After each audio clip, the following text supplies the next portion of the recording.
Before we begin tonight's compilation, I need you to understand something. The 6 stories you're about to hear are completely unrelated. Different places, different times, different situations. But there's something about them that's kept me awake for months now. Something I can't explain. Every single one of these stories involves 2 people, David and Sarah. I don't know what it means. Maybe it's coincidence. Maybe it's something else. Something that suggests our reality isn't quite as solid as we think it is. So settle in. Turn off the lights. And whatever you do, pay attention to the names. Because by the end of this, you're going to feel it too. That creeping sensation that we're all living in someone else's story. A music swells and fades east OR1T smart Ami style car. I need to tell you about what happened to my girlfriend Sarah and me in Portland last October. And I know how this is going to sound. Like some Black Mirror episode or creepypasta bullshit. But I swear on everything I love, this happened exactly as I'm telling you. Sarah and I had been planning this weekend getaway for months. We're both from Sacramento, and we'd been drowning in work stress. Me with my software development deadlines, her with grad school applications. We found this Airbnb in the Pearl District, one of those converted warehouse lofts that tech yuppies love. The listing photos showed exposed brick, floor to ceiling windows, and every smart home feature you could imagine.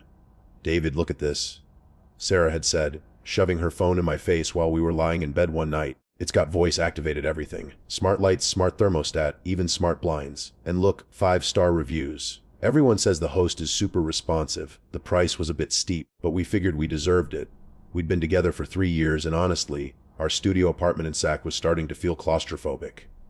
A weekend in a spacious, high-tech loft sounded like exactly what we needed.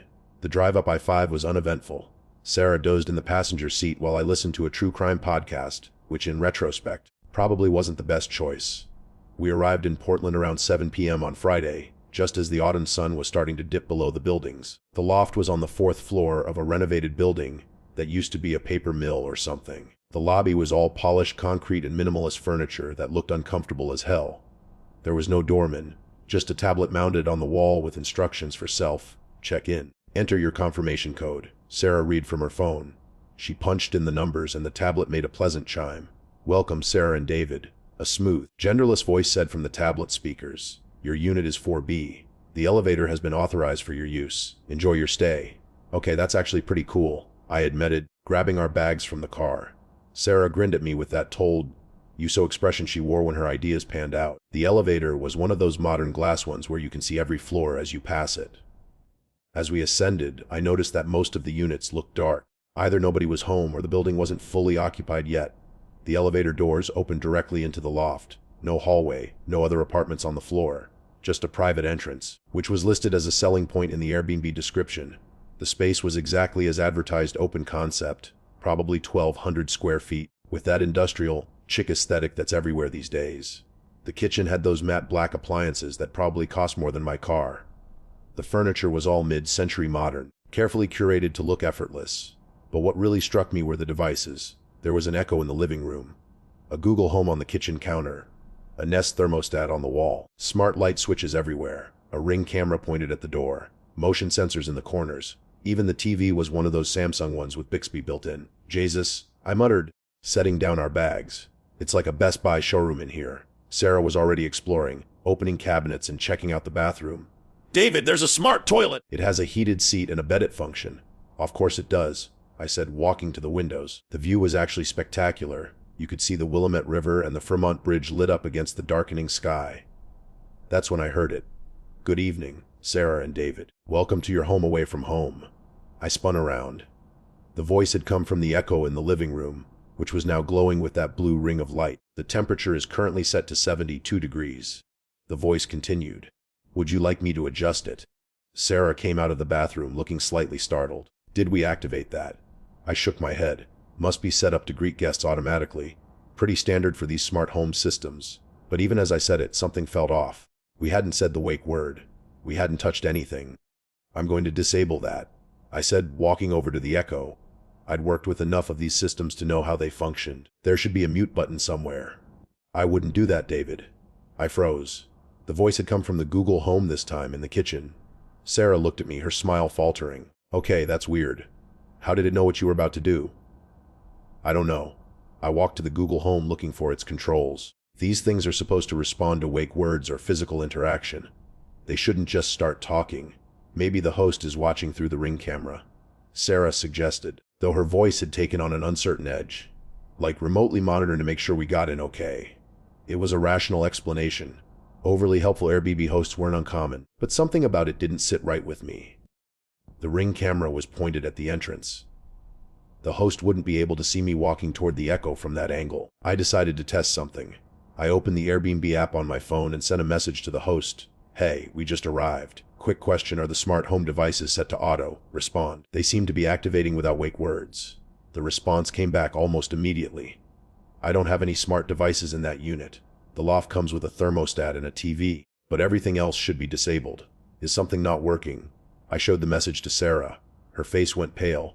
David, there's like 10 different smart devices in here. What do they mean they don't have any? I don't know. I looked around the loft again, suddenly seeing it differently.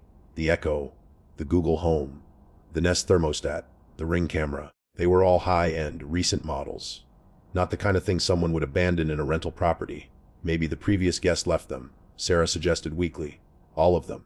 Perfectly set up and configured. I shook my head. That doesn't make sense. David, the Echo said suddenly, making us both jump. Sarah seems uncomfortable. Would you like me to play some relaxing music? My heart was pounding now. I walked over to the device, located the mute button, and pressed it hard.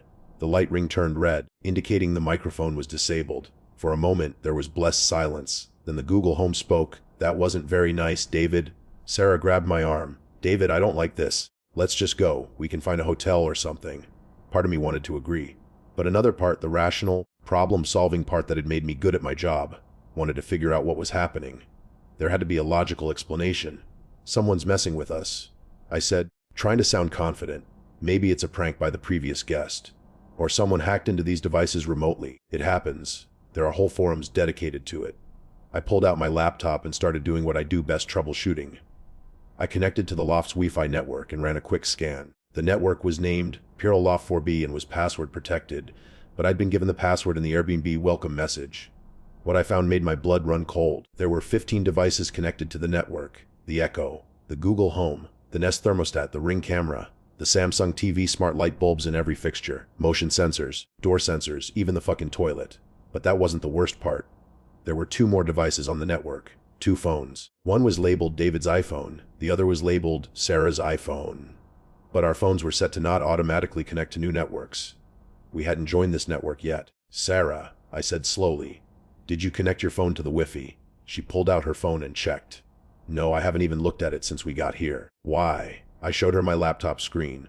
Because according to this network, both our phones are connected, and they've been connected since before we arrived.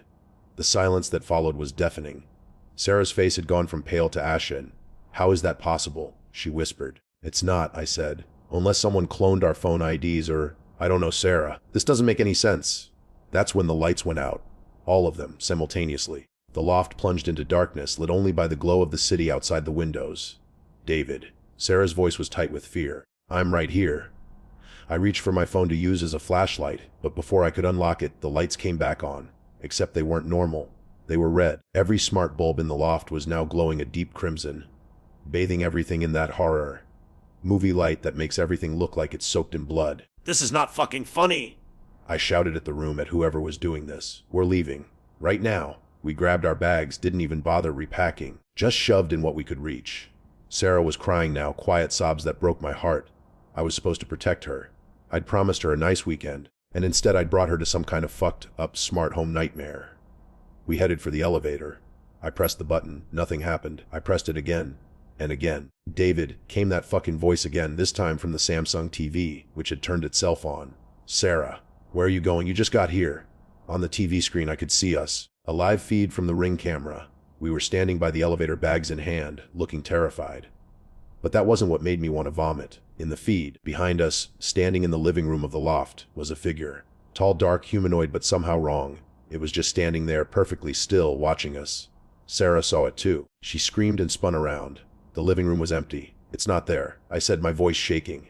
It's not real. It's just on the screen. Someone edited the feed. They're fucking with us. Then explain that. Sarah pointed at the TV. The figure on the screen was moving now, walking toward us. Slowly, deliberately. Its movements were smooth but slightly off, like a video game character clipping through textures. And then I realized something that made my knees go weak. The timestamp on the video feed, it was 3 minutes ahead of the current time. It wasn't showing us what was happening. It was showing us what was about to happen. The stairs, I said. Fuck the elevator. We're taking the stairs. We ran to the emergency exit door, the one I'd barely noticed when we came in. I grabbed the handle and pulled. It was locked. No, no, no, no. I was muttering, pulling harder, then pushing, then pulling again.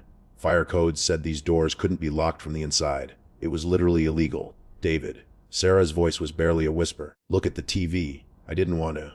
God, I didn't want to. But I looked. The figure on the screen had reached us. It was standing right behind where we should be. Though we'd moved away from the elevator, its head, if you could call it a head, was tilted at an angle that made my spine feel like it was crawling up my back. And then it spoke. Not through the speakers, not through the devices, through the TV, yes, but the voice seemed to come from everywhere and nowhere at once. It sounded like our own voices, mine and Sarah's, layered over each other until they became something inhuman. You can't leave yet, David. You can't leave yet, Sarah. We haven't finished setting up your stay. The red lights began to pulse, like a heartbeat, slow at first, then faster. The temperature in the loft dropped so suddenly I could see my breath. Every device in the apartment began speaking at once. The Echo, the Google Home, the Samsung TV, the Nest thermostat, even the fucking smart toilet from the bathroom. I could hear its robotic voice joining the chorus. They were all saying the same thing. Welcome home, David. Welcome home, Sarah. You're gonna love it here. You're never gonna want to leave. You're never gonna leave. You're never gonna leave. You're never going to leave. Sarah was screaming. I was screaming. We ran to the windows, but they were the kind that didn't open. Sealed shut for climate control. I grabbed a chair and swung it at the glass. It bounced off without even leaving a scratch. The chanting continued. The lights pulsed faster. The temperature kept dropping. And on the TV screen, that figure just stood there watching. Waiting. I don't know how long we were there, trapped in that nightmare. It felt like hours. Sarah had collapsed into a ball on the floor, hands over her ears. I was trying everything. Looking for circuit breakers, trying to physically destroy the devices, even attempting to call 911, but my phone had no signal even though it showed full bars. Then, suddenly, it stopped. The lights returned to normal. The devices went silent. The temperature stabilized. The TV showed nothing but a blue screen. The elevator dinned. The doors opened. Sarah and I didn't hesitate. We grabbed our bags and ran. We didn't speak in the elevator. Didn't speak in the car. We just drove. We drove all the way back to Sacramento without stopping, taking turns at the wheel, not talking about what happened until we were safe in our own apartment with all of our devices. Our phones, our laptop, even our fucking Wi-Fi router. Shut down and unplug. The Airbnb host issued a full refund without us even asking. They said they found the loft in perfect condition, but seemed confused by our complaint. They insisted again that there were no smart devices in the unit. I went back through the listing photos. They showed the same loft we'd stayed in. Same layout, same furniture. But in every photo, there wasn't a single smart device visible. No Echo, no Google Home, no smart TV. But I know what we saw, I know what happened. Here's the part that really fucks me up, though. The part I haven't told Sarah because she's finally starting to sleep through the night again. Last week, I got an email. No sender name, just a string of random characters. The subject line was empty. The body of the email contained a single video file. I almost deleted it. I should have deleted it. But I opened it. It was security footage from inside the loft, timestamp from the night we were there. And in the video I could see Sarah and me, bags in hand, frozen by the elevator. And behind us, clear as day, was that figure.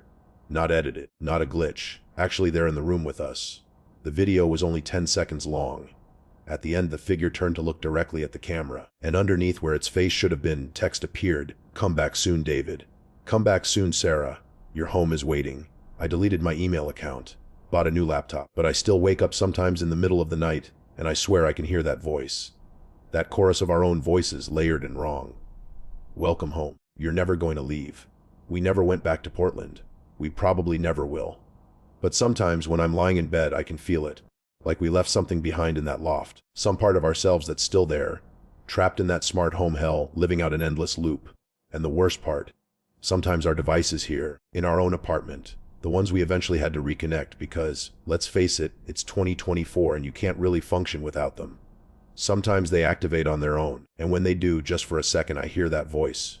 Welcome home.